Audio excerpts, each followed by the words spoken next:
Everybody on the left, everybody on the right, in the front and in the back. Let them know where you from.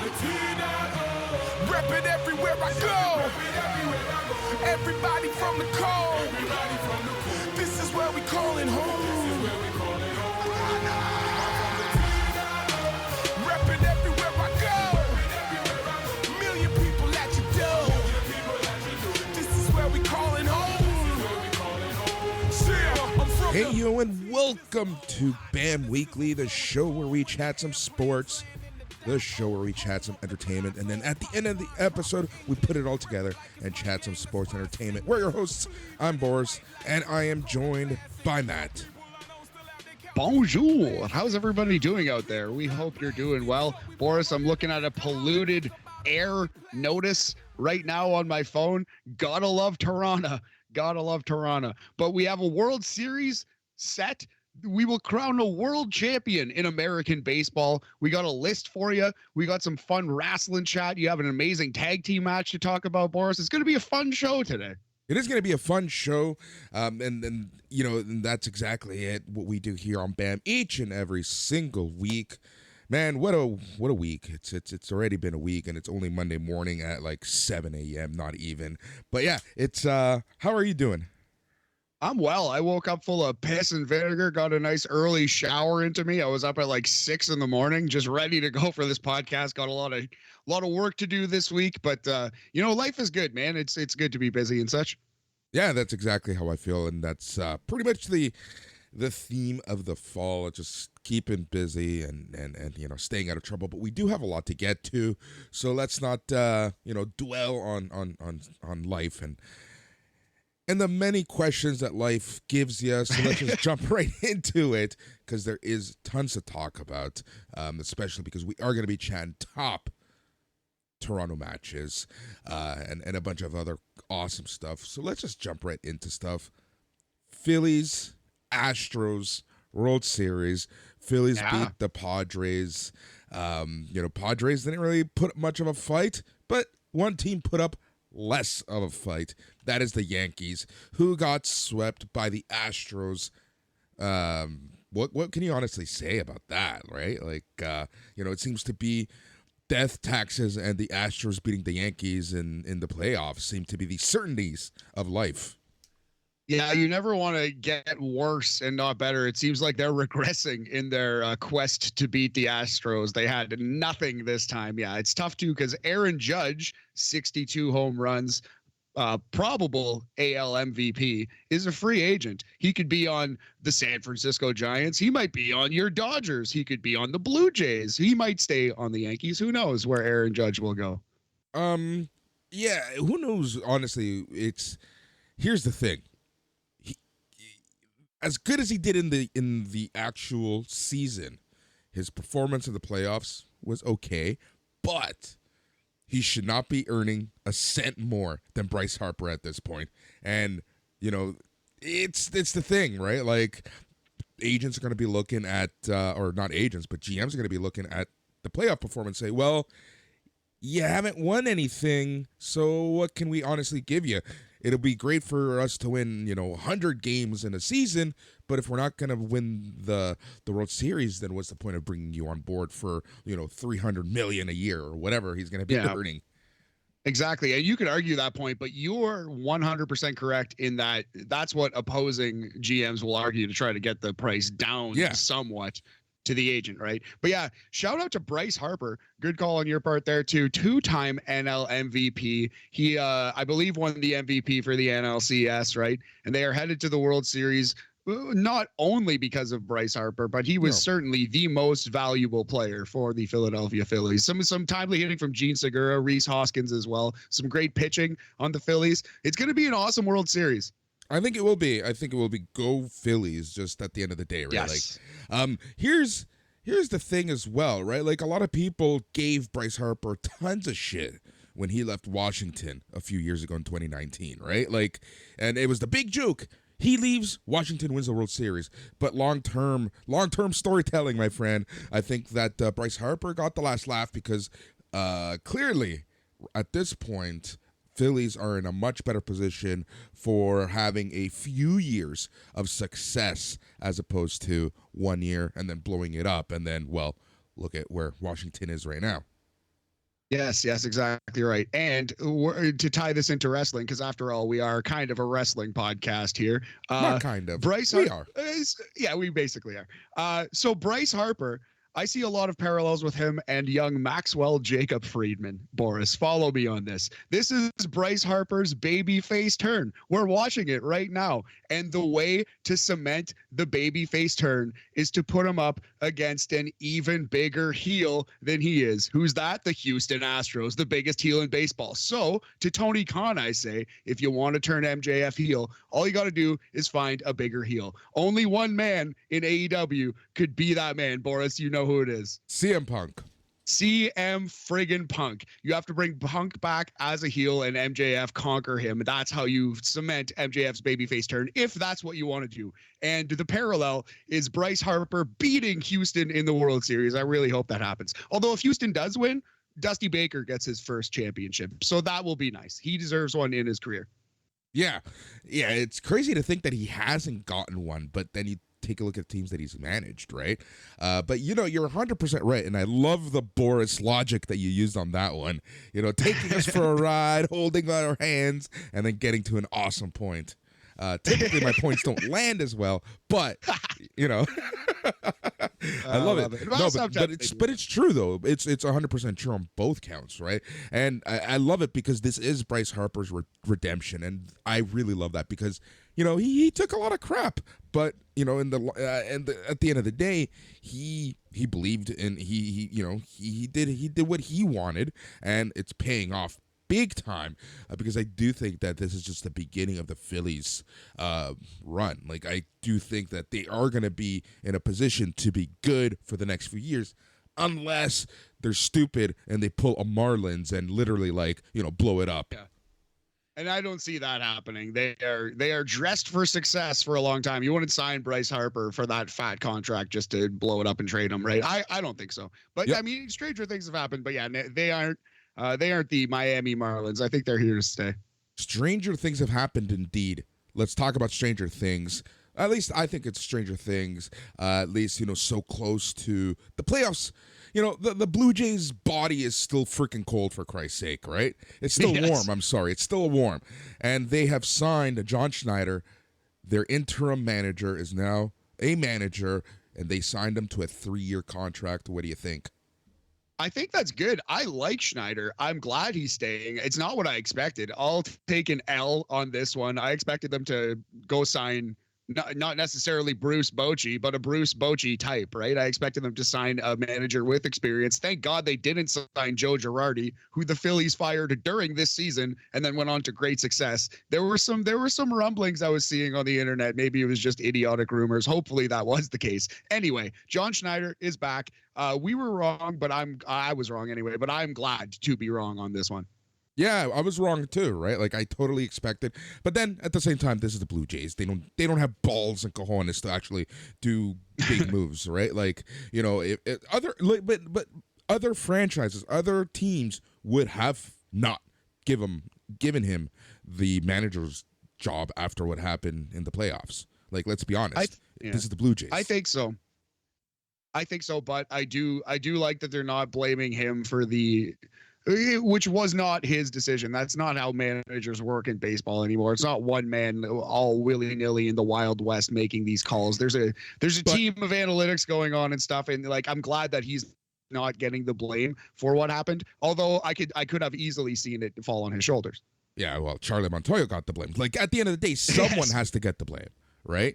To me, this is just the Blue Jays saying, oh, well, too bad, so sad, we'll try again. Right? It's the Dodger mentality, which pisses me off because at some point, the other shoe needs to fall. And somebody, somewhere needs to be held accountable for not doing what you're fucking paid to do.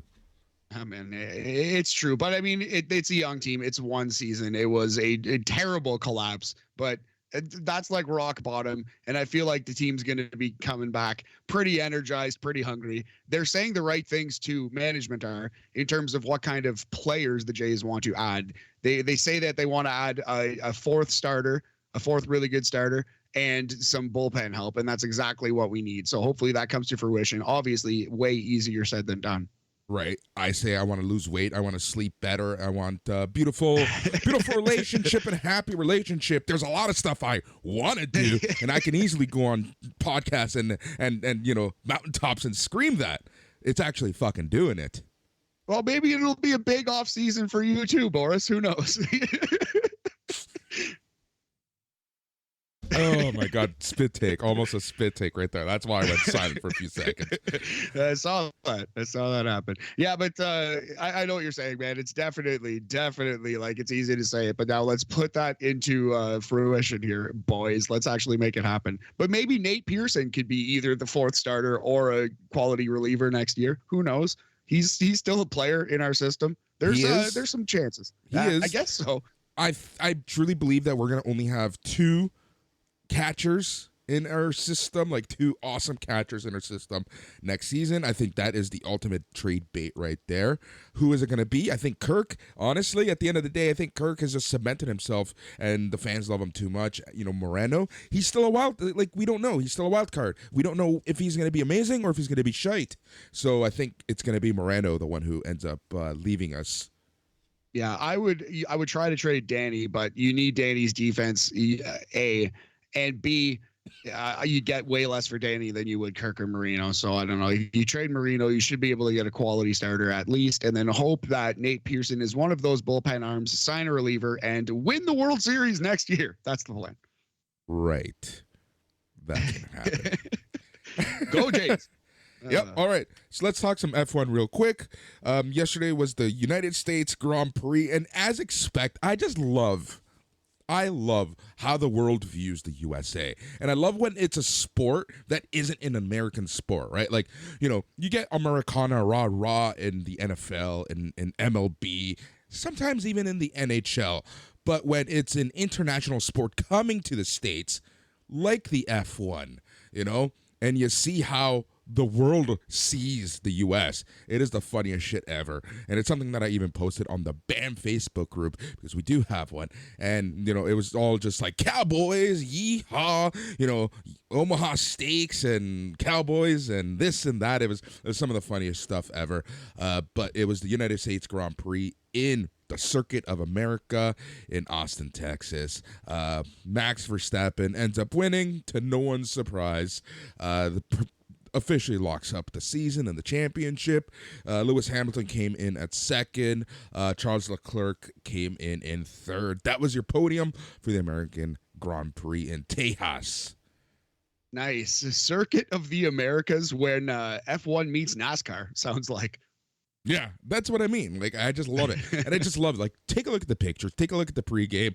A few years ago, they had Michael Buffer literally announcing each and every driver, all 20 of them, with that's like hilarious. Intros and everything. Like, and I suspect next year when Vegas is a race, and it's actually going to be a nighttime weekend race right before or after Thanksgiving. I don't remember exactly which one, but it's going to be Vegas. It's going to be over the top. Elvis Presley, Viva Las Vegas. I can't wait for that. Oh, maybe our boy Danny Granger could get some work going down there. Danny Granger Hart, Elvis impersonator extraordinaire. Shout out to the Granger Hart. Exactly. It's funny that you bring him up because he posted on Facebook that he has a huge opportunity coming up and a meeting today. So good luck to you, Danny. I actually saw that. That's why he was in my mind just now. So I saw that 5 minutes before we started recording. I agree though. They're going to blow it out. Bruce Buffer, if not Michael Buffer, because they're in Vegas, the home of the UFC, right? Yep, exactly. All right. Let us chat some National Football League. This week, can I just say that the Commanders, I should have put some money in that game. Little taste on the Commanders. Yeah, I didn't watch much football, but there were a lot of weird results. Chiefly Carolina trading away Christian McCaffrey and screwing everybody's bets up by destroying Tom Brady and the Tampa Bay Buccaneers. Man, oh man, Tom Brady. This is like I don't know why, but why do we here in North America, at the very least, I'm sure it's the same everywhere, but let's just say North America, and I say that just because we do have an international audience. So here in North America, we love to see a fall from grace just as much as a awesome return to power type of story. But Tom Brady's fall from grace story, it seems to be on everyone's just like watch list right now. Well, part of it is because he's been obnoxiously good, you know, and he's got the hair and he's got the supermodel wife and the public divorce now. Yeah, the hair. Yes, I said it. The ever-changing hairline of Tom Brady and also his face that's changing this year. No, I don't know. Like, we're Dolphins fans. We've cheered against him in a fun way for basically our entire life since I was in high school. You know what I mean? Like, he's been the quarterback of the New England Patriots and then Tampa Bay, and I was betting hard against him on Tampa Bay, and then he just fucked around and won the Super Bowl in his first year. So I don't know. It's just very easy to root against this guy, but we're all gonna miss him when he's gone, of course. We will. I think that's the thing, right? The NFL is going to miss him greatly. Yes. But, when he's gone, week 12. Sorry, please continue. Right, exactly. But, and then there's the Packers. What's going on with the Packers losing? So Panthers dominate the Buccaneers 21-3. McCaffrey gone. All of a sudden, end up winning. They're better. Was he the issue? I doubt it. I think this was a case of the Buccaneers just being worse. But let's talk about the Packers and Commanders. Commanders end up picking up the win 23-1. 23-21. It was somewhat close. 23-21. Yeah. Sorry. Yes, you are. Yeah, still depressing that Aaron Rodgers can't go into Washington and beat that team. The Commanders do have a good young defense, and I just think Aaron Rodgers is nearing the end, man. And he lost to the Jets, another good young defense. Lost to the Commanders. Like, he's got young receivers in there. He lost his boy Devontae Adams, who went to Oakland or / Las Vegas. Sorry. But anyway, yeah, the Packers are just worse. They have just gotten a lot worse than they were last year. That's what happened. That's exactly what happened. It's age also, right? And I love the jokes that you're constantly seeing. And it's not just like, it's regular Facebook accounts and Twitter chats that are happening where everyone is like just waiting for Aaron Rodgers to have a CM Punk interview and his CM Punk moment. And he's like dying to, but maybe he's just completely over it and he's gonna go somewhere else next year. Hopefully not Miami. Probably home. I think he's gonna retire. I honestly think this is the last year we're gonna see both Tom Brady and Aaron Rodgers. It could be, man. It honestly could be, and it's easier to say that now than ever before because they are both playing so poorly for the first time. Yep. All right. The Ravens finally hold the lead and beat the Browns 23-20.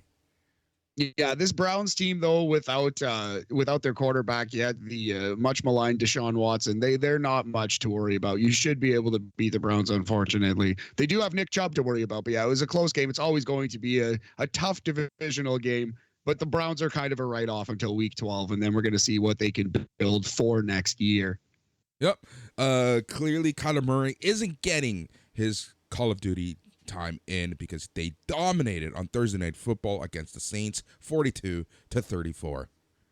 Yeah, it was a big game for Kyler Murray. Big game for Nuke, who needed to come back and play strong after suspension, and he did. So yeah, it's good to see Arizona.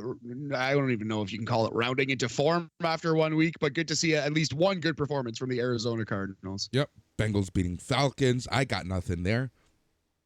Yeah, no, not much. By the way, Nuke DeAndre Hopkins, who was suspended for 6 weeks. He's arguably one of the best receivers in football, arguably the best. Yeah, Bengals needed a bounce back game. They're better than the Falcons. Should have won that game. Yep. All elite Jaguars end up losing against the New York Giants. Yeah, the Giants, what are they, 5-1, 6-1? They can't be stopped. Right. Can't stop, won't stop. Try to stop them at this point. It's crazy. It is absolutely crazy. Titans defeat the Colts. The Colts look like absolute wet garbage, like a hot garbage juice sandwich. Not much more to add on that. Similar to the Texans. Texans losing to the Raiders 38-20. Yeah, the Texans, we expected to be bad, though. The Colts are almost as disappointing as the Denver Broncos, who, as you were talking about earlier, they lost to the Jets 16-9. What a banger that must have been. Oh, I know, right? A fun game was actually the Chiefs 49ers. I don't think the score actually represents how good the game was. And, you know, I think both you and I have the 49ers pegged for the NFC Championship at the very least, but the Chiefs beating the 49ers 44-23. Yeah, like you said, a little closer than the score indicates. Still rough for my 49ers, who I love this year. This is my Super Bowl, Chiefs 49ers. I do think Buffalo will lose to Kansas City in the AFC title game. Maybe I'm wrong, but this is my current bowl. Yep. Seahawks beating the Chargers 37-23. Didn't even know this game was a thing. Yeah, the Seahawks look to be for real, man. Geno Smith just keeps rolling. They just stomped the Chargers. I believe they're in first in their division, which is crazy. At the start of the season, you would have expected the Rams or the 49ers or even the Cardinals to be first ahead of the Seahawks. But the Seahawks are now first in the NFC West. Yep. Dolphins. I thought they were just going to stomp a mud hole in the Steelers, and that's the way that this game was looking. But this game, you know, I think we got lucky. Because the Steelers, if their defense knew how to catch a ball, this game would have been completely blown away by the Steelers. But the Steelers are going to steal, and the Dolphins end up winning 16-10. Yeah, Kenny Pickett, Steelers quarterback, still needs a lot of work. I don't think he's ready for prime time yet. Ideally, he would not be starting, but they really don't have anybody else at the moment. So, yeah, the Steelers are maybe the worst team in football, Boris, which brings me to my next point. So we were going to do a little roast here this week, but the guy who I was supposed to roast didn't get back to me, whatever he is. I wouldn't try to defend the Pittsburgh Steelers right now either.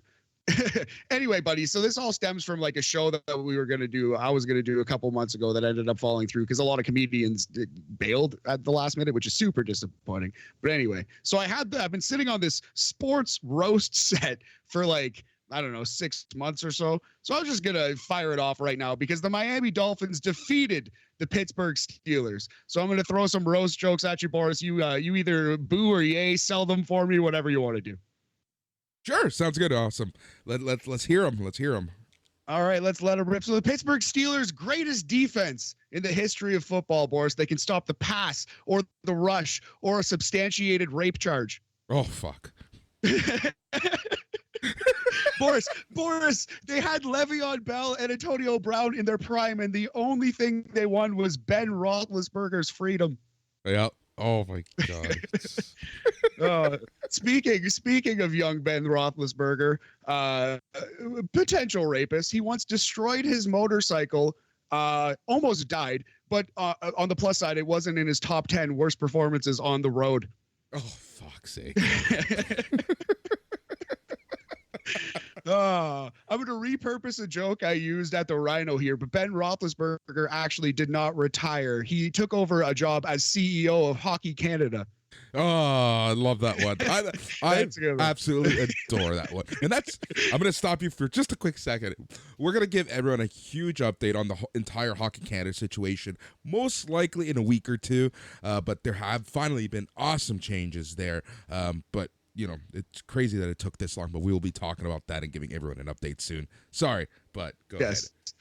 So at this moment, I will remind everybody that this is a roast and it's meant to be as mean as possible. Yes, that's it makes a lot more sense in context. With that. It makes a lot more sense in context at a show with a crowd that's laughing against a person who's also roasting my favorite team. Anyway. Miami Dolphins. What else can you say, right? Like that's enough of a roast. This one's a little bit of a stretch, but I'm keeping it in because I love the punchline, and mean as it is. So here's a little peek behind the fourth wall there. So the Venn diagram between Canadian Steelers fans and Canadians who fuck their cousins is a flat circle, much like Ryan Shazier's C4 vertebrae.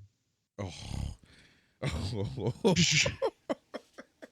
So it's funny that Troy Polamalu is the spokesman for Head and Shoulders, because those are the only parts of Ryan Shazier's body that he can still move.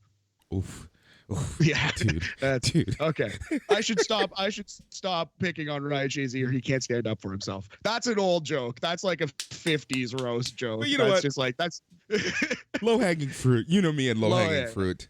All right, Ryan Shazier is legitimately a hero, and I'm a piece of shit. I just want to throw that in there. But yeah, the final joke, we're wrapping it up. The Pittsburgh Steelers are responsible for more broken dreams in Pennsylvania than Jerry Sandusky. Oh, that is horrible. Oh, just go Fins. Terrible. Go terrible. Go Fins. Again, much better with a crowd. It's a roast. Yes, exactly. Picture standing ovations and Netflix deals. Exactly. Speaking of Netflix deals, I think we're done with sports. Let's talk some entertainment, shall we? Yes. And by the way, that was awesome. Thanks, and again, buddy. I think people need to understand the context a little better, right? Anyways. Yes, I'm down to immediately change the subject, though. Let's chat some entertainment. And this past weekend, I watched the new Fluffy, the Gabriel Iglesias special on Netflix, his Dodger Stadium show. Dodger Stadium, holy shit! I gotta watch that. I think he's become underrated because he's I don't want to compare him to Dane Cook because he's so much better than Dane Cook, but he's in that Dane Cook position of like touring, arguably most famous comedian on earth, so people don't give him a chance. It kind of happened to Russell Peters a little bit in Canada. When you're the guy, people almost don't give you a chance, and he tries to work clean sometimes, mostly, which doesn't always work for everyone. I like Gabriel Iglesias. I think he's a fucking dope comedian. He's brilliant, like, you know, especially just being a Latino myself. Like he knows how to connect to me, right? It's kind of like George Lopez. Like I remember sitting down with my former roommate Mike, and you know, we would watch a George Lopez comedy special, and yeah, he laughed here and there, but I was howling, and it's like, dude, you just don't get it. Like it's like, you know, it's essentially my life in a nutshell. And with Gabriel Iglesias, it's kind of the same, but you know, he's reached a much larger audience at this point, at least. And I think that, you know, you hit the nail on the head that he kind of has that issue, and he's not your traditional comedian. He's kind of like a Kevin Smith, where he's amazing at telling a story. Yeah, and it's his stories that are funny and his delivery of said stories, but he doesn't really tell jokes in the traditional sense. Yeah, he's not like Anthony Jeselnik or like Mitch Hedberg up there, like doing like one-liners to an extent, right? He's telling stories that are peppered with funny anecdotes, and like you said, it's delivery, it's energy, it's likability. But I think he's we don't have a lot of like pure storytellers. We do, but he's the most famous one for sure, and I think he's great at it. Oh, yeah. It's just amazing how he can just take a story and make that story a 15-minute story and still come back to it, right? Like, he's so good at that. And it's the full circles that he does, which are just amazing. Anyways, in this special, it's focused around, the pandemic, what he did around the pandemic. He talks cancel culture, which is amazing because, again, when you think, Fluffy Gabriel Iglesias, you don't ever think that this guy would ever be canceled. You don't think that this guy would ever do anything bad, but he gets into this, talks a couple, his brushes with it, and it's a really, really, really well done special. And obviously, him being in Dodger Stadium, it's a very emotional show for him. And I was just reading, right? Like, first off, it's like a 2-hour show, so it's a long one.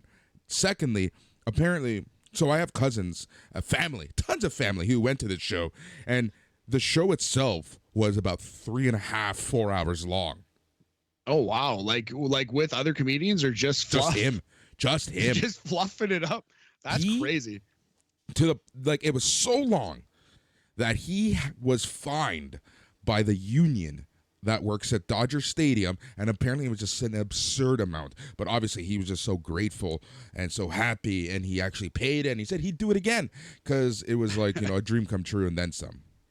That's wild though. But hey, they paid their tickets. I'm sure like not a lot of people. I mean, you can leave if you wanted to, right? Like that's a nice experience for those fans. Well, that was exactly it, right? Like the last half an hour, essentially, and this was like captured in the special where he says like, "This is it. The necklace show's over. Y'all can leave, but I'm gonna just chill and talk." Right?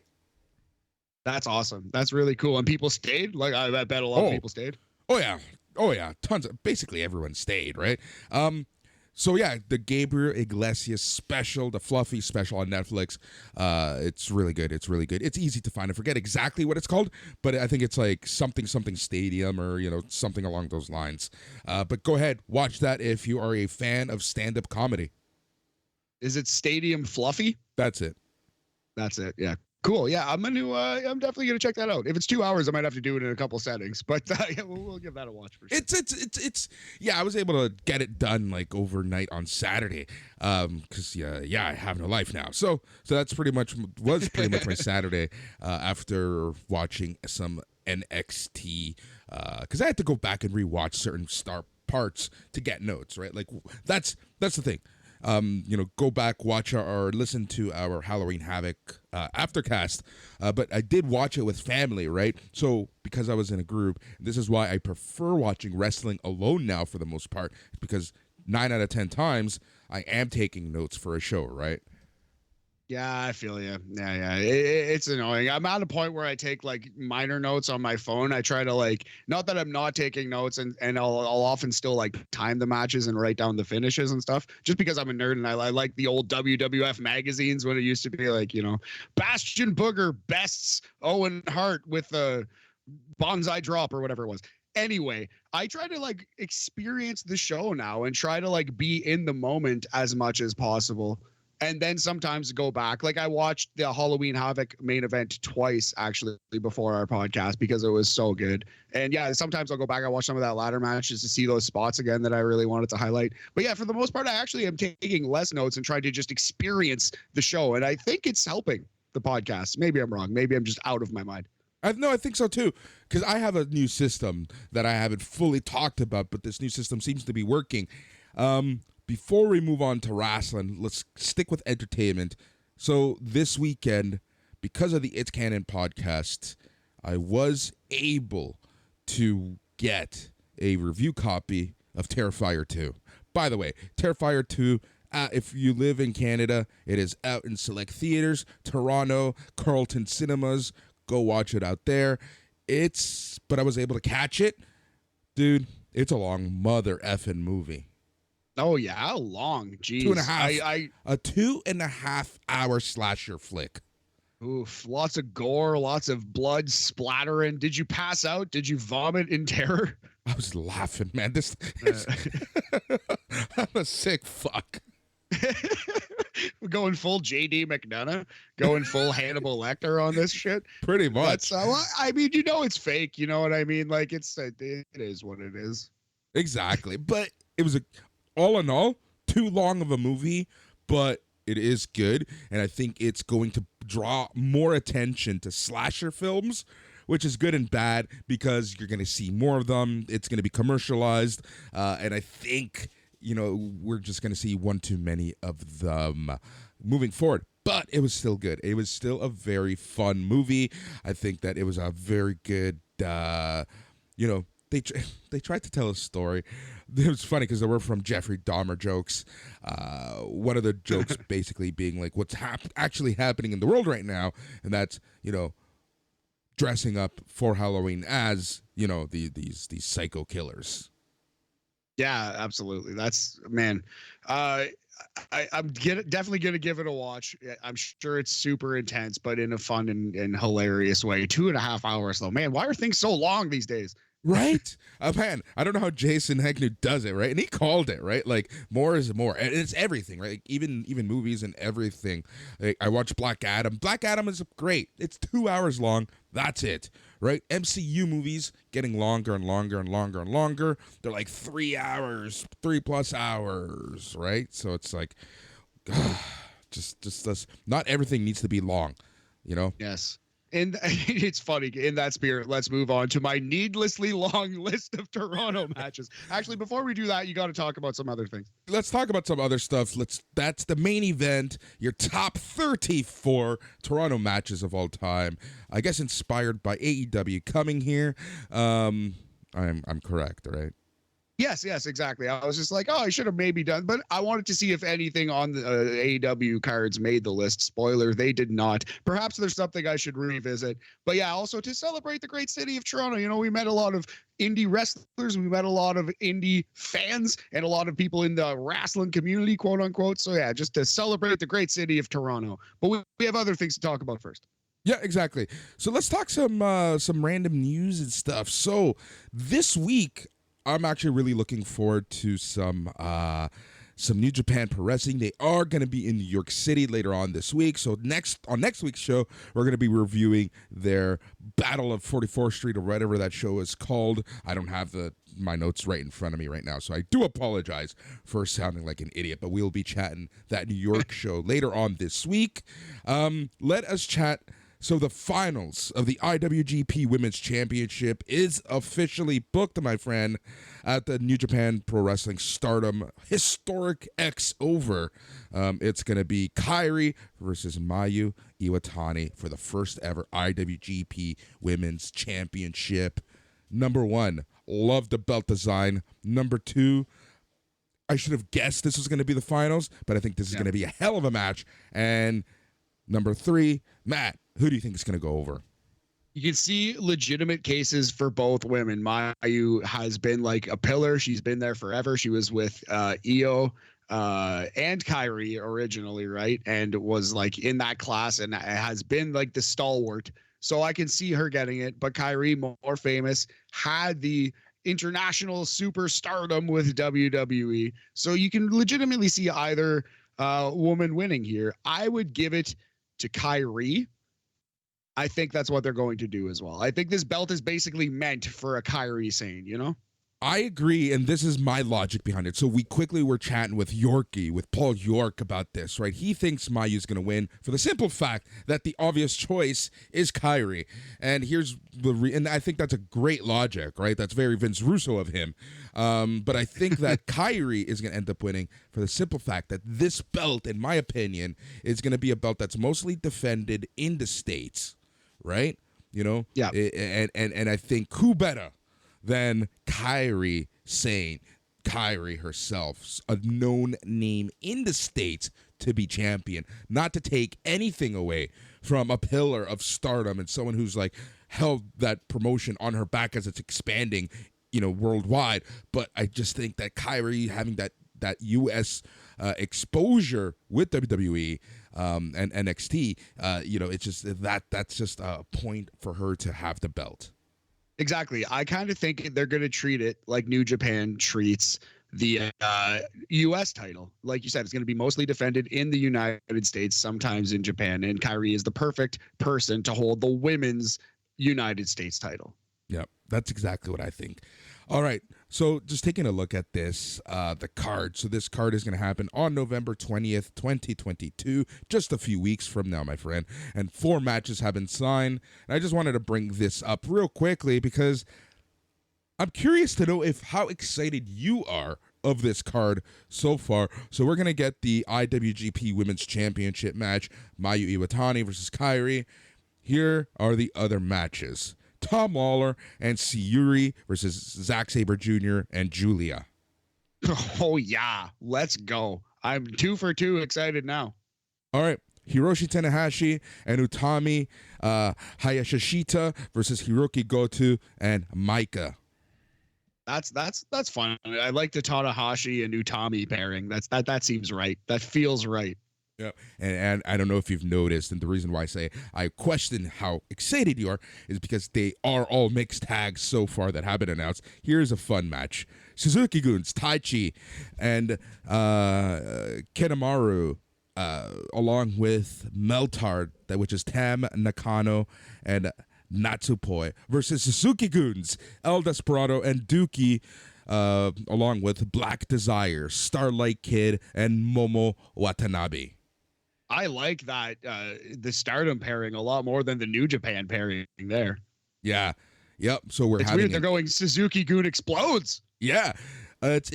We're having an 8-person mixed tag match and 2 mixed tag matches. Those are the only other 3 matches announced on the card outside of the IWGP Women's Championship. I expect a surprise or 2 on this show. I don't know whom. I don't know who, but I do believe that we're going to get a surprise or 2 on this card. It's not going to be Sasha Banks. Everyone needs to calm down. She's still under contract. Tranquilo, everyone. Who's out there? Tegan Knox? I could see that. I could see Tegan Knox. She's out there. Yeah, she's still out there. Yeah, I wonder. It's going to be a good show. I expect at least one, probably only one, halfway big singles New Japan match to be there, possibly for the U.S. title. Who knows? But there's going to be one title match, I think, in New Japan. Yep, I think so too. I wonder how they're going to book, if Okada's going to be on this show. Probably not. He's probably going to be away by this point. But it would be interesting to kind of see who they pair him up with if they're going with this whole mixed tag stuff. Yeah, if they actually did want to give Okada a couple nights off, this would be a good show because they don't need him, really. If he's just going to be in a mixed tag anyway, right? Like, yeah. Yeah, that's the unfortunate thing at that point, right?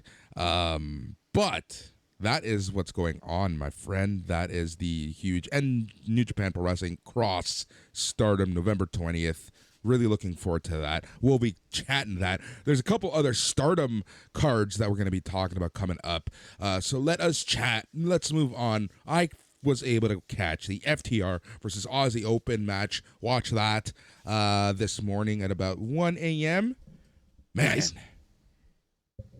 Oh, man. It is like good. Shot of adrenaline woke you back up, did it? Pretty much. It was a great match. Now, is it better than Briscoe's FTR 1? No. Is it better than Briscoe's FTR 2? Maybe. I would need to rewatch both matches. But that's the level of awesome that this match is. It is possibly in the top 3 tag team matches of the entire year, and it's going to be, like, for sure, top 10 match of 2022. Awesome. Yeah, I can't wait to see it. I've been going hard on Toronto matches, so I still haven't gotten a chance to check it out, but I will definitely, at least by the end of the year, for our top 122 of 2022 list.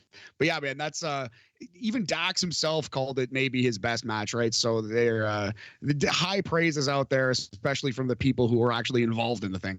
Yeah, exactly. You know, and that's the thing. Like, if Dax Harwood is telling you he liked this match, you know it's a good match. 100,000%. Can't wait to check it out. Now, it was from Royal Quest 2 Night 1. Yep. Beautiful. And that is available on New Japan World. Yep, exactly. All right. Let's chat some Impact Wrestling before we get to the list. Seems to be a thing we constantly do right now here on BAM. So the show starts off with Bullet Club. Juice Robinson and Chris Bay just chilling backstage. Bay walks over to the parking lot. And just like the NXT parking lot, it is the most dangerous place in all of wrestling because his partner, Ace Austin, was attacked. He was unconscious right in the middle of the parking lot. Security and Tommy Dreamer randomly shows up. Of note, Tommy Dreamer is scheduled to team up with Bully Ray to face Juice Robinson. To face Chris Bay and Ace Austin. But it was very, very interesting that Tommy Dreamer just so happened to show up. Everyone blames Bully Ray for doing this. Jump into the show itself. The first match was the aforementioned match. It was Bully Ray and Tommy Dreamer versus Bullet Club's Chris Bay. He was able to get Juice Robinson in on his corner. This match was all right. It was a Tommy Dreamer and Bully Ray match in 2022. Coolsies. Yeah, that sounds like something I could easily skip. Yep. Bully Ray, Tommy Dreamer end up winning. After the match, Bully Ray gets in Tommy Dreamer's face saying, I didn't do it. Tommy Dreamer kind of doesn't believe him. So that was that. Some intrigue here between Tommy Dreamer and Bully Ray. In 2022. Yep. All right, Heath and Rhino are hyping each other up. They are cutting a promo how they're coming after the Kingdom because they have their title shot later in the show. So that was a thing. You get some more Tommy Dreamer, Bully Rig stuff going on. Right. After this, the second match, Mia Yim versus Taylor Wilde. Taylor Wilde? Yeah. Has she been there a lot? Is she like new? Re-debuted. Re-debuted, yeah. Yeah, re-debuted at Bound for Glory at the Battle Royal. Gotcha. There you go. Right. So this was a pretty good match. I believe this was Mia Yim's final match of her current Impact run. So this match was about 9 minutes, 26 seconds of on-air time. I have all the times because, well, I'm doing the reports on slamwrestling.net. This was a pretty good match. This was a very well thought of match. I really did like this. Wilde hit Yim with the Wild Ride, which is the bridge German suplex for a clean win over Yim. Nice. Yeah. I wonder where Mia Yim ends up next. Perhaps AEW with her boy Keith Lee, or Stardom. Stardom. Hey, there's always Stardom. Maybe yep. The American expansion. And she could easily be going back to WWE at this point, right? Also true. Yeah. So after the match, Mickie James comes out. She welcomes Wilde back to Impact Wrestling. She talks about seeing Wilde enter TNA back in 2007 and how she climbed the ladder way back then. But she says she never actually faced Taylor Wilde, and she wants to face her in a match very soon. Mickie said she wants to wrestle people she loves, admires, and respects during her last rodeo. That's when VXT's Chelsea Green and Deonna Purrazzo come out, along with Giselle Shaw. They beat down James and Wilde. Jordan Grace runs out, gave Shaw a spine buster. Shaw, Purrazzo, and Green retreat to the back. All right. Fair enough. Mickie James, where do you think this ends up? Who defeats Mickie James? I have this sinking feeling that she will end up winning the title, and I don't know where they're going to go after that. Or she just loses against Jordan Grace. Maybe she just loses to Jordan Grace, and they push Jordan really hard. Yep. All right, Honor No More is going back and forth. Everyone's confused. If you remember, Eddie Edwards has a answer to give. It's either he chooses his family or he chooses Honor No More. Eddie Edwards intrigue, yes. Yep. All right, Mickie James, Taylor Wilde, and Jordan Grace cut a promo against VXT and Giselle Shaw. They challenge them to a match next week. Joe Hendry. Joe Hendry is doing some amazing work in Impact right now. Catch the Joe Hendry stuff. They're outlandish. It's insane. It is like, I don't even know how to describe these skits, but they're just so freaking good. Just so out there and so different from a lot of stuff going on in just wrestling in general. But they've been a lot of fun. Joe Hendry is back. So that's been a lot of fun. He faces Jason Hodge, ends up winning in 2 minutes. Again, I don't even know how to describe what's going on with his story, but it's a lot of fun. The crowd is loving him. So that's always really good. Really good. We see Frankie Kazarian walking backstage with his X Division title. Scott D'Amore comes out. He talks about how the X Division is not about limits. It's about no limits. D'Amore then talked about Kazarian winning the title and how Kazarian, in cashing in Option Z, is giving up, forfeiting the title. He says that D'Amore says that the title is going to be up for grabs in a tournament, culminating at Overdrive, their Impact Plus special on November 18th. All right. They did note that, or Hannafin noted that Option C only has a 50% success rate. So this is a hell of a gamble. So Kazarian comes out. He gives over the belt. Then he has an impassioned promo, I should say, where he says, he's now a team player. But there's one thing that he really wants to accomplish in his career. That is winning the World Championship at Impact Wrestling because it's something that has always eluded him. He says he loves wrestling, but wrestling hasn't always loved him back. He says, he's it's given him his wife, Tracy Brooks, a son named Rebel, and because Impact has given him that, he wants to give back to Impact, and he wants to have a hell of a match with Josh Alexander. So it was a really, really, really, really good promo, in my opinion, that he was having. Steve Macklin comes out, attacks Kazarian. Macklin hit Kaz with a Tree of Woe spear. Josh Alexander comes out, runs off Macklin, and that is that. All right. So right now it sounds like check out this segment, check out the Joe Hendry match and promo as well. Those seem to be the big recommendations so far. Pretty much. Alicia Edwards, reminds Eddie Edwards of its family or Honor No More. Backstage promo, Kazarian is complaining to Josh Alexander about helping him, saying that he could have taken care of Macklin himself. No, you could not have. And then randomly, Kazarian tells Josh Alexander that you cannot trust Bully Ray. So that seems to be the theme of Impact Wrestling right now. All right. Eric Young with Diener versus Rich Swann. This was an okay match. It was a pretty quick match. Rich Swann ends up beating Eric Young pretty quick. Swann was about to do his dance when one of Eric Young's students grabs him. Diener tosses Swann back in a ring after getting tossed out.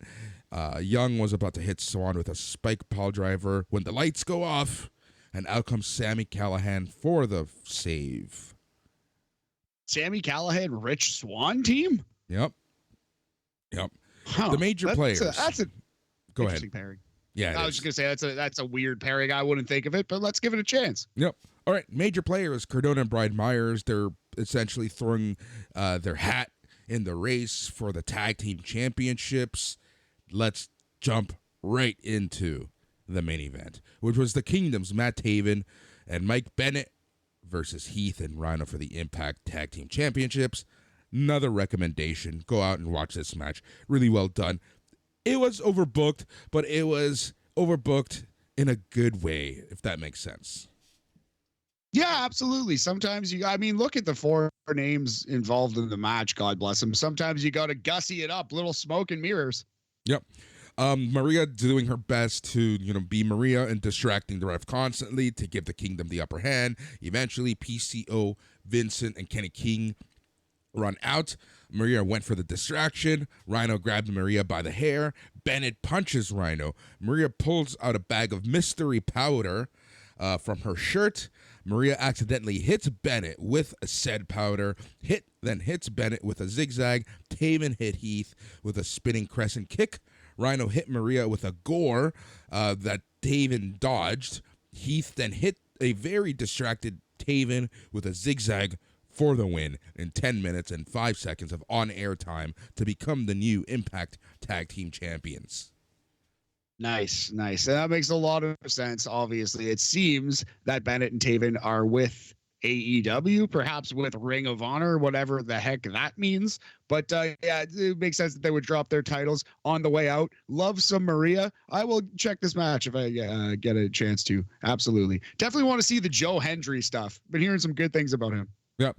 So Eddie Edwards comes out and he says, a lot of people are asking him, and he's had to ask himself if Honor No More is worth saving. He said all he sees in the ring is failure. Eddie berates the Kingdom for just failing, and he asks them if they're still loyal to Honor No More. Bennett and Taven said they were loyal and family. He then berated Kenny King and asked him if he was loyal after failing to get the X Division title. King said he was loyal. Eddie said that Vincent is the peacekeeper and wonders if Vincent is loyal to Honor No More or PCO. Vincent kind of just hangs his head. That's when Eddie turns his attention to PCO for costing him the title. Eddie said he was distracted dealing with PCO's bullshit. Eddie asked PCO if he's loyal. The crowd's chanting no. Eddie said PCO's silence says a lot. Vincent, the peacemaker, put the black sack over PCO's face to pull him away. Eddie said PCO isn't a monster. PCO is a bitch. PCO then attacks Eddie Edwards. Vincent tries to calm down PCO, but he ends up chokeslamming him. The Kingdom gave PCO stereo super kicks, but he no-sold it. Vincent then hits PCO in the back with a chair, which he then again no-sold. PCO punches the chair onto Vincent, gives the Kingdom a flip dive on the outside, goes back in the ring, chokeslams Vincent onto the chair, and, that's pretty much it. Like, PCO stands tall to end the show. Honor No More implodes. Eddie Edwards didn't really give an answer, but this was the final Impact appearance of Vincent and the Kingdom. So that's where we're at. So PCO is staying in Impact? Yep, he just signed a new deal for 1 year. It lasts until Halloween of 2023. Unreal. There you go. That makes a lot of sense. And Vincent is possibly on his way to WWE. Possibly. He was backstage, but so were the Kingdom. Just days before the Kingdom, we're in Toronto for Rampage tapings. Interesting. So we're going to see where that all shakes out, but Honor No More is indeed no more, it seems. Yep. That's pretty much where we're at with Impact. So, in the famous words of Mark Henry, it's time for the main event. I'm excited. Okay, I need a refill of my coffee for sure. Give me 2 minutes, Boris. Put this thing on pause and we will be back. Oh, yeah.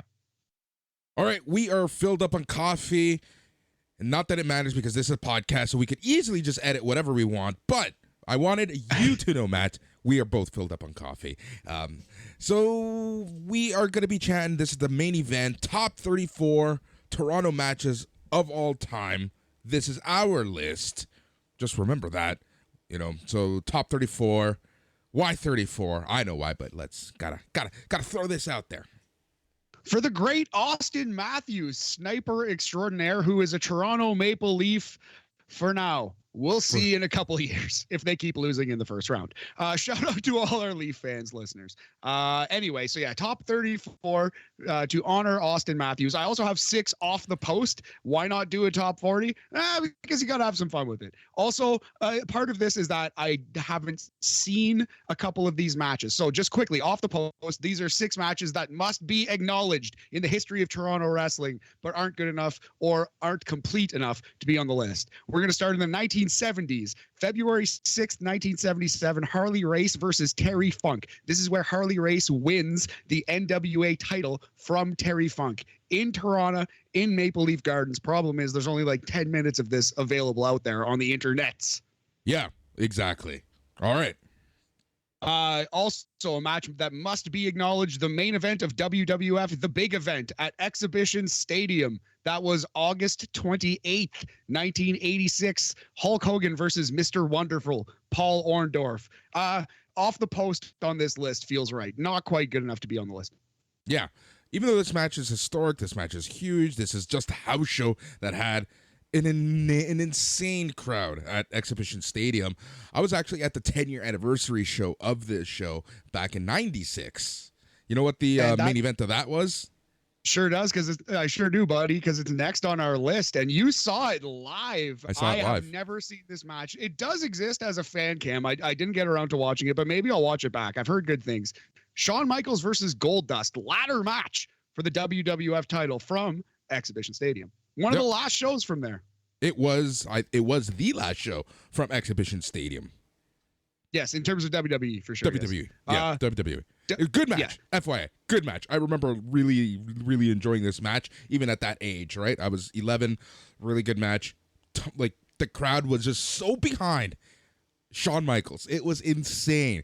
Goldust was like the perfect heel, and it's Dustin, right? Like, he knows what he's doing. It was such a good match. The entire card was good. This is the card that Ultimate Warrior was originally booked for. They sold a shit ton of tickets on Warrior's return and his back, but Warrior gonna Warrior, so he was released months before this card actually happened. Oh, that sucks. Yeah. Did you buy a ticket wanting to see the Warrior? No. Oh God, no. I just wanted to watch wrestling.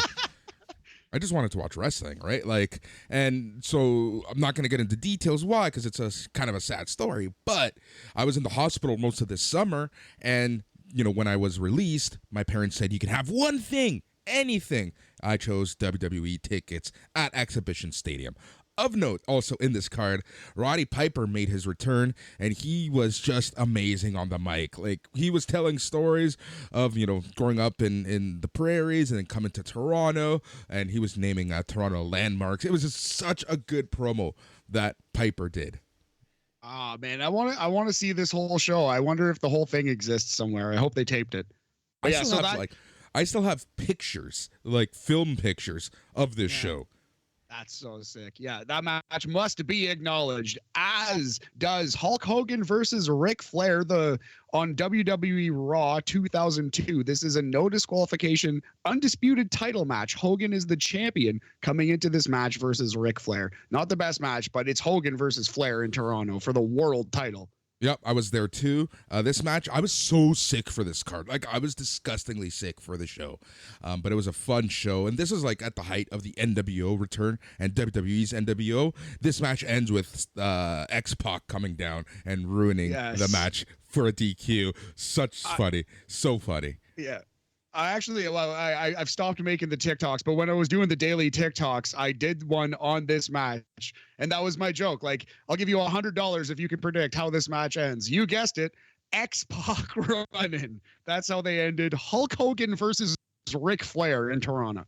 Another match that must be acknowledged. Brock Lesnar versus Goldberg went 90 seconds. Goldberg's first match back in friggin' forever. I remember coming home on the subway and people yelling about that. There was a crazy man yelling that Vince McMahon ruined WWE and it would be dead in 5 years. I don't think he said that, but yeah, I love this match. I think it was a perfect way to book this match.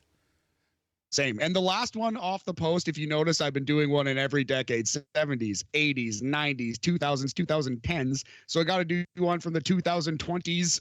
And I think pick your match from Dynamite. I need to go back and watch the Toronto Dynamite. I had bad seats, was a little drunk, a little all over the place that night. But I would say Jungle Boy versus Luchasaurus is probably the match that I would circle as the best match on that show that I need to go back and watch. It might show up on this list if I were to do it again. I think Jericho Daniel is the one, but yeah, it's one of those two. I hated the Daniel Garcia stuff so much. Feels like a big step back for him, in my opinion. But we'll see how that all plays out. We'll see how this all plays out, right? I still think there's more to the story. I do. And I like the way they've been explaining it since. Anyway, that brings us to our list, Boris. The top 34 matches in the history of Toronto. We're going to do this in tiers. The first tier, 3.5 stars, 3.5 Maple Leafs out of 5, 70%. It's a B in Canada. Pretty good match here. So number 34, women's title match from Unforgiven 2006, September 17th. Lita versus Trish Stratus. Trish's retirement match. She wins the title in her finale. I was so hungover for this card. The day before, my brother, good friend of ours, and I went to, I forget where. It was some little town between here and Ottawa. And dude, we were just so, not we, because we drove. The DD was just hated my brother and I at this point. And the three of us were going to the wrestling show the next day. So yeah, I was so hungover. Dude, I was so hungover, I had to stop. And I literally just like hung outside of the car enough so I could just throw up. Oh, that is classy. Classy move, buddy. No, I love it, though. Sometimes you just got to, especially in your youth, got to go hard. There will be 2 other mentions of the show, so you can talk about your absolute disgusting exploits then. I love it, brother. So, yeah, 34, the women's title match from Unforgiven 06. 33, the WCW World Title Tournament Final from WCW Mayhem, November 21st, 1999. The Hitman, Bret Hart versus He Who Shall Not Be Named, Chris Benoit. Yeah, this match was excellent. I've only seen this match live. I've never seen this, back. Interesting. So, yeah, you've 2 for 2. You've been live at these shows. I have not hit a card that I've seen live yet. I grew up in small town Northern Ontario. You grew up here. Yeah, I grew up here, came here in the early 90s. Chances are basically almost every wrestling show, major wrestling show from WWE and WCW from 93 until 2007, I went to. Awesome. I love to hear that. So you're going to be represented well on this list, my friend. Number 32 and 31, we're going Maple Leaf Gardens in the 80s. So you didn't catch these ones. So 32, champion Randy Macho Man Savage defending against the $1 Million Man Ted DiBiase. That is July 24th, 1988. Commentators on that one, Gorilla Monsoon and your boy Sean Mooney. Who? Anyway, so that's 32, Macho Man versus DiBiase, January 88. 31, Hulk Hogan champion versus Macho Man Savage right after WrestleMania 9. This is April 23rd, 1989. Commentators for this match, Gorilla Monsoon and your boy, Lord Alfred Hayes. That's awesome. That's an awesome commentary team. July 24th, 1988, huh? That's a day that lives in infamy in my head now. Yes, why? Just move on. Moving on, I will. Number 30, we're going to NXT TakeOver Toronto. The main event of that show, Samoa Joe wins the title from Shinsuke Nakamura. So that was November 19th, 2016. Number 30 on our list, Joe Nakamura. Such a weird time in NXT because those two hot-shotted the belt so much. It was a strange time. I kind of liked their feud more in retrospect. I didn't expect to rank this match, but when I went back and watched the famous match from that card, I also was like, I'll give the main event a chance. And then I was like, oh, it has to be on the list. It's a really good match. Yeah. All right, so at number 30 is where I slotted it. Number 29 and 28, we have a SmackDown 6-pack here. Not 6 matches, but from the SmackDown 6, it's a pack of... Anyway, Boris, you feel me. So match number 29, it is the semifinals of the WWE Tag Team Title Tournament. It's Chris Benoit and Kurt Angle versus Los Guerreros. October 17th, 2002. This was the go-home show for No Mercy 2002. This match live was amazing. Just absolutely amazing. Personally, I would have ranked this higher, but good placement. The fact that this is even on the list. Yes, I'm glad I found it deep on the internet and watched it. It deserves to be on here. Number 28, Eddie Guerrero versus Kurt Angle from SummerSlam 2004. So that was the world title match. Kurt Angle defeats Eddie Guerrero, playing off the WrestleMania match where Guerrero takes off his boot and he wins. Guerrero gets his boot taken off and he actually submits to a sock-laden ankle lock. Yep. This match was great. Main event was better, but this was good. Yes. So that is our tier right there. We're entering a new tier now. These are 3 3/4 stars, B+ in Canada, 75%. So there are only 2 here, but I feel like it's important to make the distinction. Not quite great matches, but better than just your stock good match. And number 27, this is one that the fans helped tremendously. The entrances, the setup. It is the best match of Sean Spears / Ty Dillinger's career. It is the opening match of TakeOver Toronto. Bobby Roode versus Ty Dillinger. 3 3/4 Maple Leafs out of 5.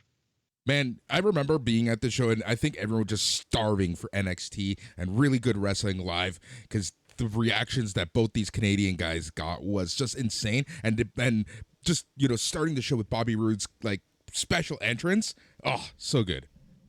Yeah, they started loading out a choir right before the show started, and we all knew what was going to happen. We all knew it was going to be Bobby Roode getting the glorious, and it was so great. The crowd sang the entire time. This is one that I attended, and I will always remember being there for this entrance. And maybe that colors my opinion slightly, but I thought this match was great. Watched it back. I thought it was great again. So it will slot in at 27. Number 26, this is a match that's a little disappointing if you look at the names, but it was still very good wrestling. AJ Styles versus Adam Cole from ROH All-Star Extravaganza 2014. Commentators on that one were Kevin Kelly and Steve Corino on the call there. Yeah. This match was I remember this match. Very good match. It went a little long. They're throwing bombs at each other. It was AJ Styles was IWGP heavyweight champion at this time, so it was kind of very clear he wasn't going to lose to Adam Cole. But they still had a really good match. Yeah. Was this match at Ted Reeves or at Maple Leaf Gardens? I don't remember. Oh, I'd have to check. I want to say Ted Reeve. I'm 90% sure. Most of the shows in ROH in this era were at Ted Reeve, but they went to Mattamy once or twice. What day was this? Sorry, the date? The date of this one, All-Star Extravaganza, September 16th, 2014. This was at the Mattamy Center. It was at Mattamy. Yeah. So this is the card where I randomly ran into Jason Agnew, and we basically talked the entire show. Nice. That's really cool. There you go. So yeah, 2014 at the former Maple Leaf Gardens, now Mattamy Athletic Center. So that's a tier right in and of itself. We don't have very many 3 3/4. It's a rare rating here on the BAM podcast. Yep. So we're going to our new tier, the top 25. All of these matches are great or better, right? So this is 4 Maple Leafs out of 5, 80%. Great match. A- if you want to be a dick about it, but it's an A- in Canada. Yep. Number 25, the main event of WrestleMania 6, Hulk Hogan versus the Ultimate Warrior. The all-time example of a match that doesn't hold up, but you got to rate it for its time and place. And on the day, this was a great match. If you watched it back, it is not a great match. No, exactly. So yeah, number 25 feels perfect for that. Hogan versus Warrior. Title for title. Number 24, a Hulk Hogan hidden gem. Steel cage match. It's July 11th, 1987. Hulk Hogan versus the Ugandan giant Kamala. One of the best Kamala matches I've ever seen. Just a fun, hate-filled, bloody brawl. Very cool. Yes, love that one. Definition of an A-. Another match right here. The definition of A-. Hell in a Cell handicap tag team match, Boris. D-Generation X versus Big Show and the McMahons. This was way too violent for the silliness they did, or way too silly for the violence they did. They didn't quite know what they wanted to be. There was like Shane McMahon almost dying and Vince McMahon's face in the Big Show's ass in the same match. Like, what was going on here? Yeah, this is the match at Unforgiven where they introduced a taller, higher Hell in a Cell cage, right? So everyone assumed. And I remember seeing this cage and thinking, holy shit, that's really high. So everyone assumed someone was going to take a bump off the cage, but no one did. And that kind of pissed off the crowd, which was like funny enough. Yeah, it was a different time. Looking back, obviously, it would be crazy to think that someone would take a bump off that cell, although Shane McMahon kind of did later on. So craziness. Anyway, weird kind of self-indulgent match there. Another weird kind of self-indulgent match. It was great, but it went way too long. It was just too much. 3 stages of hell for the NXT title. Adam Cole versus Johnny Gargano, the main event of TakeOver 2. It was still a great match. You'd have to be a hater to say it wasn't a great match, but I couldn't give it any more than like A- if we're really splitting hairs, because god damn it, it went too long. People are kicking out a top rope Canadian destroyers halfway through. It was just like, oh boy. Everything that is, people complain about modern wrestling, AEW, like late stage black and gold NXT, was this match, right? The other thing that really hurt this match is the fact that because it was the 3 stages of hell, you knew it was going to get to the 3rd stage, so who gives a crap about the first 2 stages, which kind of sucked because they were good, but everyone was just waiting for that 3rd mystery stage, which, if you were live in the building, you clearly saw the cage. Yeah, what you didn't see is the weapons hanging from the cage.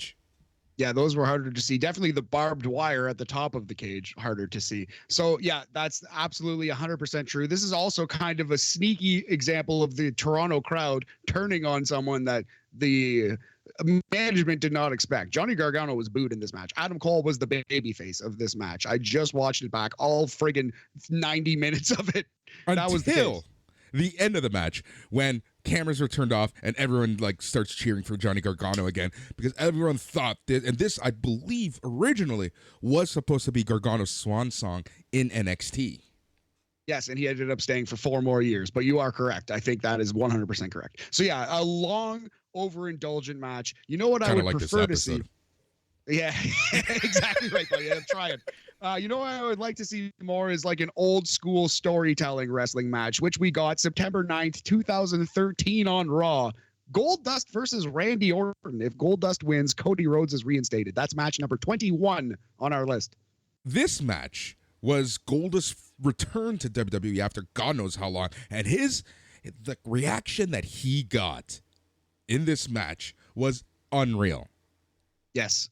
Great Dustin Rhodes match and performance. In the post-match promo, Stephanie, it was in full emasculate the baby faces mode, but Dustin Rhodes was awesome in the post-match promo as well. So yeah, number 21. We are entering the top 20. Another great match, A- for its time and place. Maple Leaf Gardens.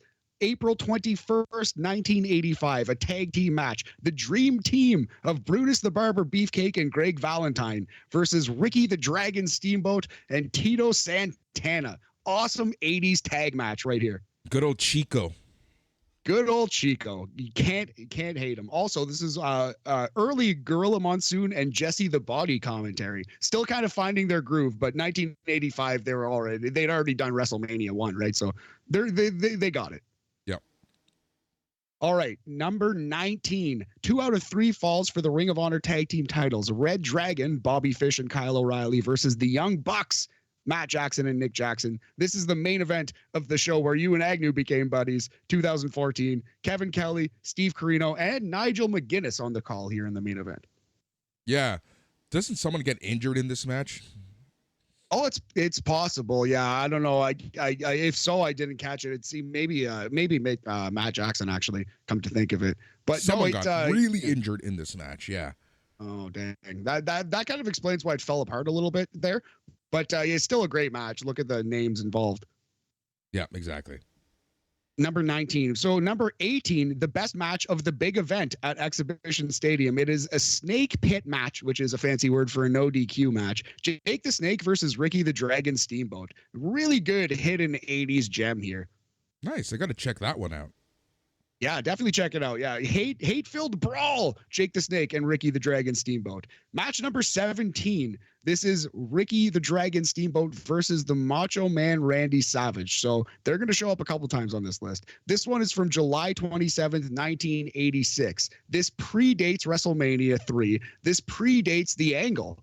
This is before the famous broken trachea angle with which set up WrestleMania, right? So keep that in mind. This is just basically not an exhibition, but just a standard title defense, but still absolutely great because look at the two names. Yep, very cool. Number 16, Ring of Honor World Title, Davey Richards versus Kevin Steen from Border Wars 2012, where Kevin Steen wins the title. Despite being a huge heel, the crowd shits all over Davey Richards, loves Kevin Steen to nobody's surprise. Oh, this match was so good live. Oh, this match was special, especially because this was when Kevin Steen finally gets that belt. And this is like, these two are going to be feuding for the next 3 years, essentially. Yeah, there you go. I can see being there live, I probably would have bumped it up, but I was not on TV. It's going A-, but still a great match. Match number 15, Kevin Steen versus El Generico, the first match of Death Before Dishonor 8 from 2010. So this was supposed to be a random match, like to open the show. And El Generico comes out, throws Cheech and Cloudy away, and demands to fight Kevin Steen right there on the spot. They do. Kevin Steen ends up winning, but they continue to brawl throughout the show, similar to Triple H and Mankind at Canadian Stampede. Lot of fun. This is so good. This match, oh my God. Yeah. So many great memories from this show. Awesome, man. Yeah. So that was 2010 Death Before Dishonor 8, Generico versus Kevin Steen. Number 15.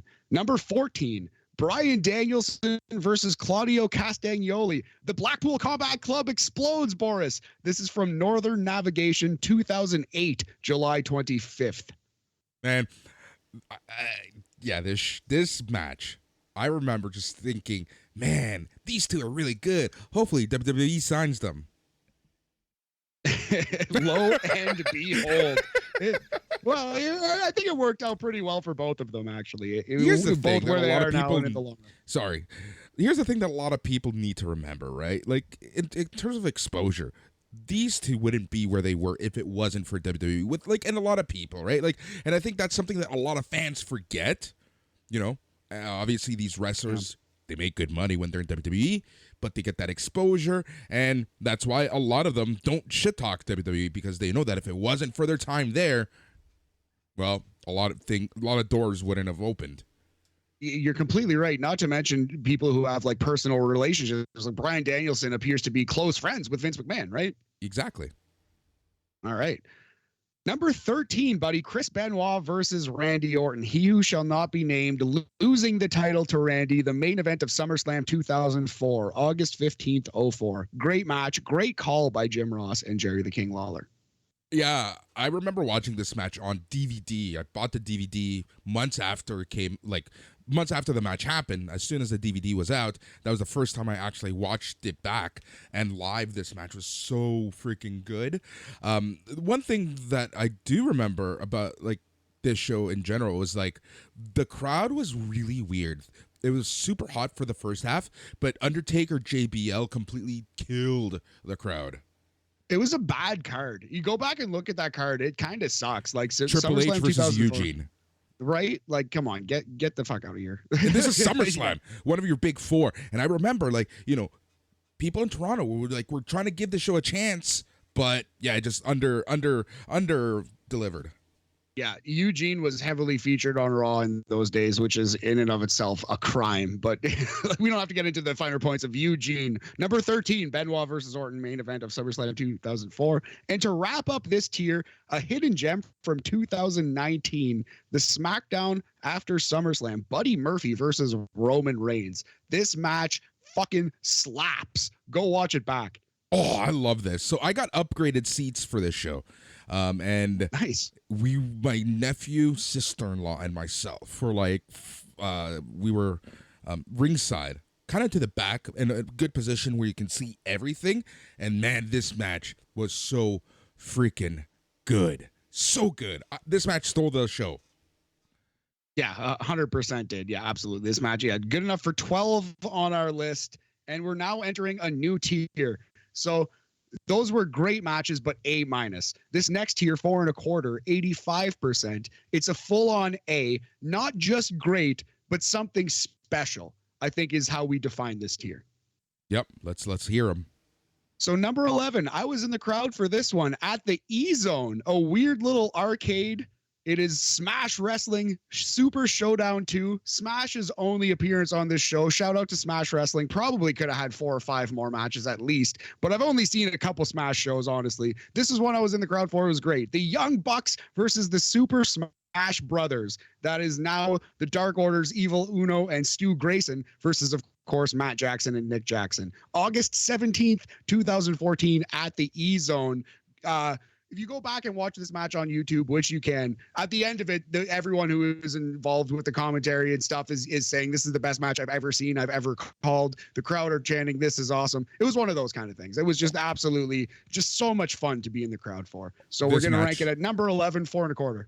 This match was so good. So good. And this is, you know, a trilogy of awesome matches that these two had started in Smash, and then they had 2 awesome matches in ROH. One in Ted Reeves, and which was just amazing, and then they had another just as good match at the Mattamy, which was probably one of ROH's last shows in Toronto. And I remember that show was when Cody was supposed to defend, but we ended up getting Trent versus Juice Robinson, and that match stole the show. But Super Smash Brothers versus the Young Bucks was probably second best on that card. Yeah. But short story long, these 4 guys work so well together, and it's a shame that we didn't see these matches more in AEW. 100%. But yeah, being there in such a small atmosphere, like a small little arcade base, it's a big arcade, but it's a small place to hold a wrestling show, the E-Zone, that intimate atmosphere, to see that match so like up close and personal, it was something special. I will remember that for a long, long time. Yep. So yeah, that's number 11. We're into the top 10. Number 10, no disqualification, Intercontinental title match. Champion Randy Macho Man Savage defends against Tito Santana from the Maple Leaf Gardens, May 4th, 1986. A banger with a great call from Gorilla and the Brain, Bobby Heenan. Nice. Very nice. I got to check this one out. Yes, love me some Tito Santana, man. He is highly underrated. All right, next up, we're going to Survivor Series 2016 for 2 matches, both special, both highly underrated Survivor Series matches. So, first, match number 9, a 20-man, 10-team elimination tag team match. Team Raw The Bar, Cesaro and Sheamus, Big Cass and Enzo Amore, The New Day of Big E and Kofi Kingston, the OC of Carl Anderson and Luke Gallows, and the Shining Stars of Epico and Primo.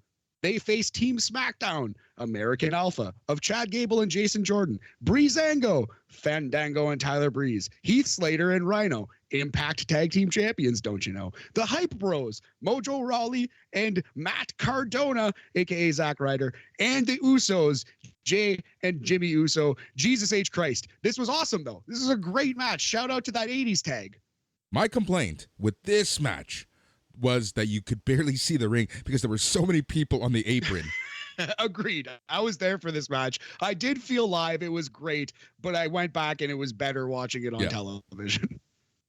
Match number 8, 10-man elimination tag team match. Team Raw, Braun Strowman, Chris Jericho, Kevin Owens, Roman Reigns, and Seth Rollins versus Team SmackDown, AJ Styles, Bray Wyatt, Dean Ambrose, Randy Orton, and Shane McMahon. This match notable for 2 reasons. Randy Orton takes the bullet, takes the spear for Bray Wyatt, and Bray Wyatt pins Roman Reigns clean, basically, with the sister Abigail to win this. Also, Roman Reigns destroys Shane McMahon with a spear. Shane McMahon's going coast to coast. Roman hits him with a spear, concusses him badly. Shane McMahon kicks out, isn't supposed to, and the ref stops the match and eliminates Shane McMahon because he can't speak or move. Yeah, I remember that. That's when Randy Orton goes outside of the ring, willingly goes outside of the ring, out of the script, goes to Shane's kids and comforts them while all of this is going on.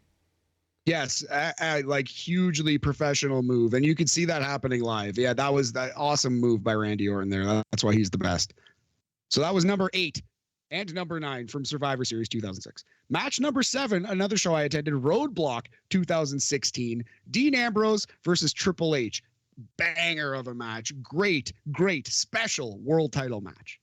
Yeah. So I had tickets to this show. But what ended up happening was I was very new in the company that I work.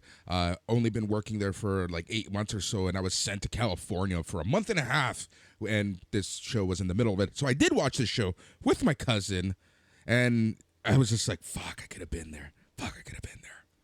Yeah, it was a fun one. It's always fun to see Enzo cut a promo live. Lots of cool stuff on the show, and a great main event that I will take with me for a long time. Yep. All right, match number 6 and 5. These ones might anger some people. These are right on the precipice of being all-time classics, but I don't think they're there. So they obviously are great matches, obviously something special, but I'm going to say they're not all-time classics. 4.25 star for both of these matches. We will start with number 6, Ring of Honor title, Davey Richards versus Tyler Black, the main event of Death Before Dishonor 8, 2010. Jim Cornette on the call. He does a really great job. They work really hard for 45 minutes, but it's basically just throwing bombs at each other. It's in front of a hot crowd. It's a really great match. I wouldn't call it a classic, though. It's your typical, I don't know what typical it is. Typical indie style. Yeah, that I didn't want to say that, right? But that's what it was. It was just kick out of everything, having a 45-minute match, and you're going to win off a right hook. Yeah, exactly right. Yeah, no, yeah. Seth Rollins does win this match, I think, with his Tyler Black. Sorry, wins the match with God's Last Gift, the small package bomb thing that he was using as his finish. So that's match number 6 in the top 5. Still not an all-time classic, inarguably great and something special. TLC Edge versus John Cena, main event of Unforgiven 2006. Here's my problem with this match. Just before you go, and please do, but one quick thing. Edge was classic. Edge was amazing in this match. The crowd, amazing. Jim Ross and Jerry the King Lawler, amazing. John Cena had a bad night. Yeah. I don't want to say he ruined the match, but John Cena had a bad night. He was the weak link on this night, and he kept it from being an all-time classic. Here's back and watch John Cena. Here's what happened with John Cena. I think the crowd got to him. The crowd 100% got to him. I think he didn't realize just how popular Edge was going to be, especially considering how big of a heel Edge was. And I think John Cena forgot what city he was going to be in. And I remember, like, after a few, go watch this again, and you're going to notice, after every few moves, John Cena just stops, gets up, looks at the crowd, and looks pissed off. So I think he, gave up halfway through the match, and that was that. Dang, yeah, that makes a lot of sense. That's an excellent read on it, buddy. Especially because you were in the crowd, yeah. But yeah, so it's a little bit of a disappointing performance from John Cena. And God bless him. We love John Cena. He's an excellent talent. But yeah, he had a bad night. Night. The other thing I wanted to throw into this was, when we talk about our pillars of rating a match, this one is, tops. One of the tops, obviously, and that's because you have to remember the entire story, where this was the summer of John Cena versus Edge. Edge literally just won the title at SummerSlam a few weeks earlier in Boston, so John Cena wanted to return the favor of beating Edge in his hometown. Yes, and we talk about like match layout. We talk about promos before and after. We talk about the call, Jim Ross and Jerry the King Lawler. All of those super on point. It just John Cena had a bad night, and that it kept it. It's the difference between 90% and 85%. Slim margin, but that's kind of what we're doing here, right? So I feel like that needs to be acknowledged. Yep, exactly. Still an excellent, truly special wrestling match. Great job by Edge and the crowd. Match number. So that is the end of our tier. We are now into a tier of all-time classics. 4.5 stars, 90%, A++. Some of the best stuff ever. We're going to start with match number 4, the forgotten NXT Women's Classic match. Candice LeRae versus Io Shirai from TakeOver Toronto 2, August 10, 2019. This is a banger. Yeah, this match was so freaking good. Man, this one was good. Much better than Baszler Mia Yim, and that's and that was a title match. This was just a grudge match. This match was so freaking good. Yeah, Io Shirai just would not stay, Candice LeRae would not stay down. Io Shirai had just turned heel. I think this was her first big match as a heel, and it fit her like a glove. She's kind of been a heel ever since, and it's just brilliant professional wrestling in front of an awesome crowd. The best match of Candice's career in WWE, at least. Definitely the best match of Io's career in WWE, at least. Yeah, and this was the debut of Io's awesome theme. Yes, absolutely. The crazy dubstep 808s and Heartbreak madness. There's been some madness around the 808s and Heartbreak lately. So yeah, that was match number 4. Io Shirai has had better matches than this in her career, but not in WWE. And Candice, you could argue, has not, although she probably has in PWG. Anyway, match number 3.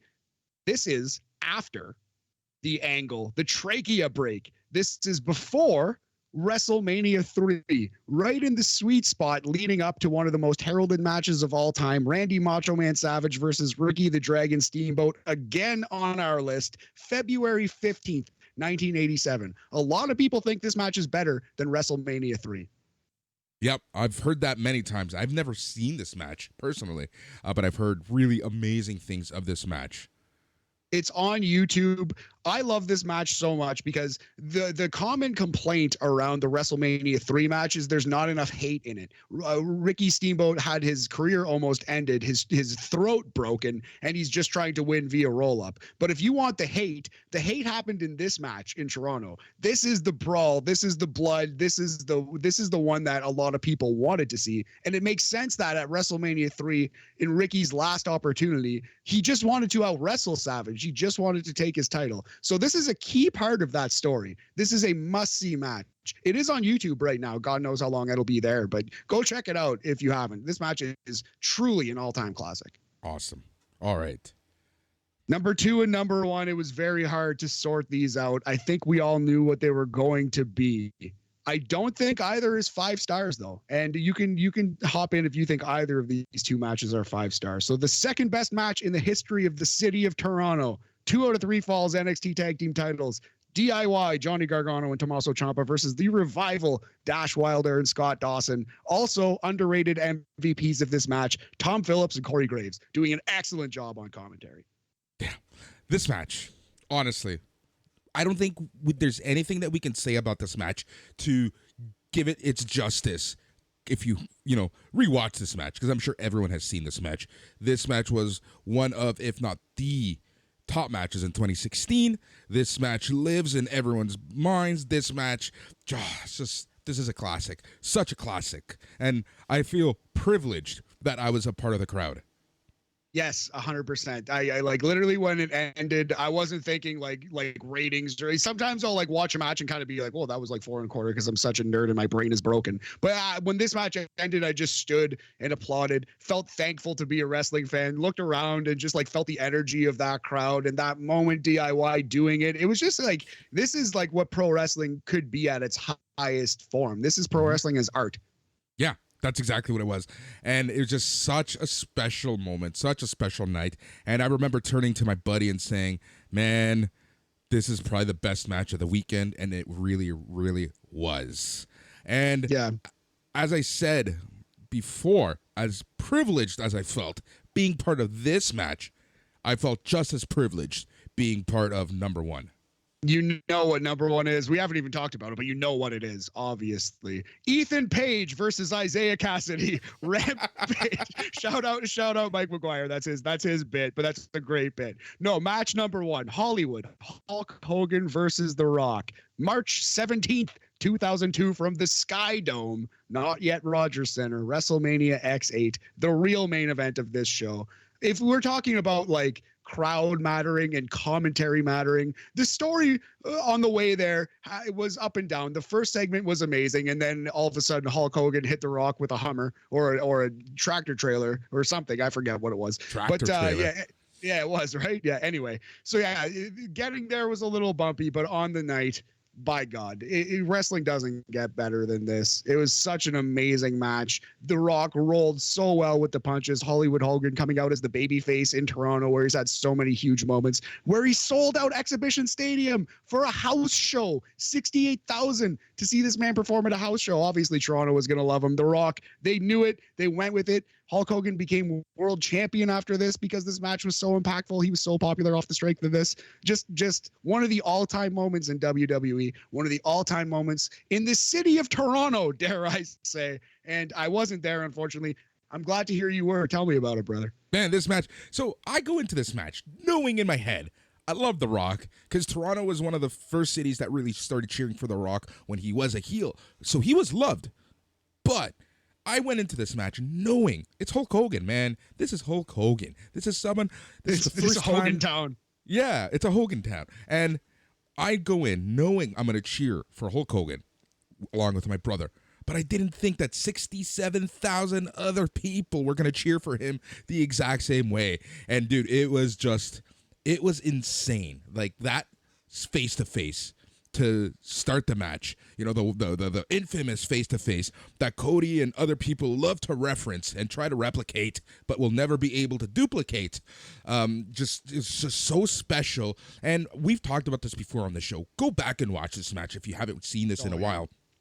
But when they're doing that face-to-face and other moves in this match, something that you don't see in wrestling anymore that made this match feel that much bigger was the amount of flashes going off.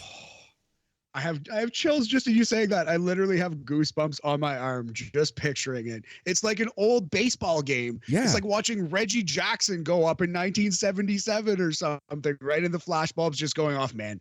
I'm such a nerd. I love wrestling so much. That is truly an amazing moment, that stare down. Also, quickly before you jump back in, people talk about Jim Ross's best calls a lot. One of Jim Ross's best calls ever is when Hogan hits the leg drop and he yells, "He beat Andre the Giant with that move." And The Rock kicks out at 2.99. Oh my God. This is just top class, top dollar stuff. No, this match was so good, and I just felt so bad. I believe it was the women that went on right after them. Trish, it's just so, I felt anyone who went on after these guys, and I felt even worse for Jericho and Triple H at this point. Yes, the all-time follow that in the history of professional wrestling, like the all-time. It was Jazz, Trish Stratus, and Lita. Yep. Triple threat, was it? Yep. Yeah, poor girls. Jesus H. Lord. Yep, but you know the title belts because their title belts are gonna go on last. But this is icon versus icon, right? Like Babe Ruth versus Babe Ruth, Babe Ruth versus Barry Bonds or something. Yeah. Like it's generation versus generation in one of the biggest wrestling towns in the entire world. Like this match, I want to go back and rewatch this. Yeah, man. I saved it for the end. I watched it last night, and it was so clear it had to be number one, especially the way we talk about matches and stuff. But I believe even Meltzer gave it 4.25 or 4 at least. Like, everyone thought this match was great because it was. Yeah, it was great. So there you have it, man. Top 34 matches from Toronto. So I'm sure I missed a couple. You mentioned a couple Young Bucks matches that could have made the list. Please shout out Smash Wrestling, Super Kicked, whatever, Indie Destiny Wrestling, Greek Town Rasslin. I'm sure I missed some awesome indie matches. Sure, I missed some Maple Leaf Gardens 80s cards. I saw a Hulk Hogan Big Boss Man match that I didn't get to. I would have liked to have seen that. But yeah, please let me know. We'd love to hear some feedback. And maybe we'll do it again in a couple of years. Top 43 for Pascal Siakam when they win their second title. Exactly. So that is the show, Matt. Thank you for the list. Like, people don't realize how much work you put into these.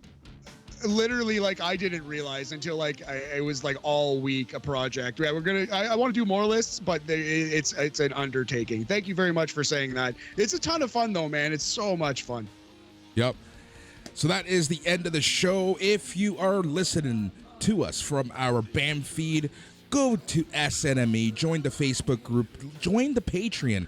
And if you are a patron member in either November or December, you will have your voice heard for the end of the year, best and worst of 2022.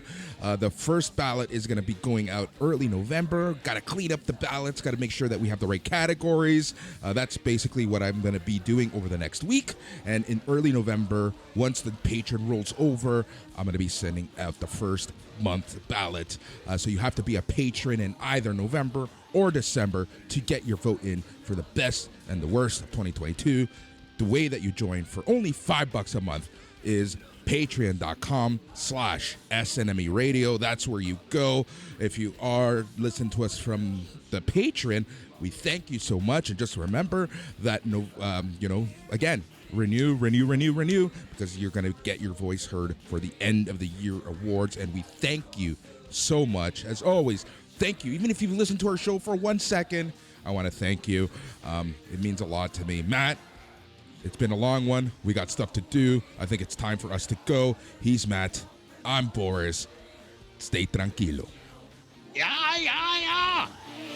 This is fight another day.